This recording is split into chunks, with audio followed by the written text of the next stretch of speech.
Hi, Shalom everyone. I thought I'd do a special edition over here, talking about the mitzvah of Oneg Shabbat, something that we've spoken about on various occasions before, friends, over here. Why is it so important to honor, to enjoy the Shabbat? This is something we've spoken about, and I thought it would be an opportunity. It's actually featured, I think, in a verse in the book of Yeshaya, in chapter 58. It actually says a specific equivalent statement. It says, "And you shall call Shabbat a day of pleasure." That's what's stated over inside, featured very much in the Tanakh, Torah, Nevi'im, and Ketuvim.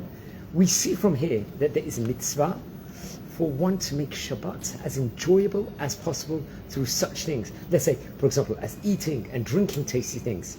But since this mitzvah is not exactly, let's say, explicit inside, an explicit commandment, mitzvah inside from the Torah, rather it's understood from the words of the prophet Yeshaya. Now, the great commentator that's called the Rambam, he's going to actually add that it is not a Torah obligation, and it's only a rabbinic commandment of it. Remember, there's differences between Doraita and the Rabbanan, respectively. So it's a rabbinic commandment, let's just say over here. Nevertheless, one should be meticulous with this mitzvah, for its reward is great indeed.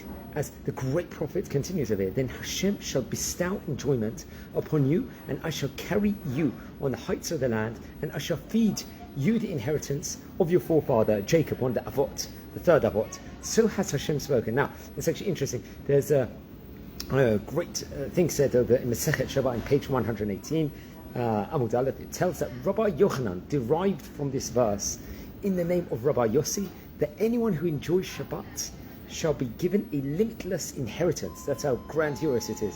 The Gemara continues to enumerate several other great rewards for this mitzvah.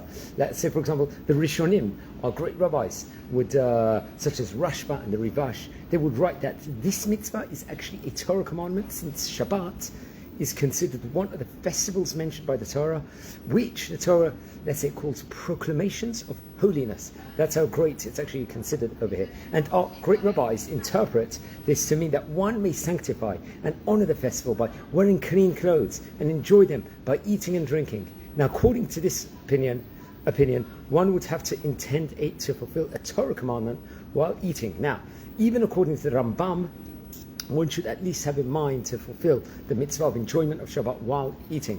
Some will also come in and explain that this mitzvah is a Torah commandment, for although it is not mentioned explicitly in the Torah, nevertheless the sages treated it as Halacha Moshe Bahar Sinai, and it's got a weight as if it's Torah, let's say, commandment. Now, it's very interesting. There's also, the following are the words of Rambam in chapter 30 of Hilchot Shabbat, which apply to our discussion. What is considered enjoyment?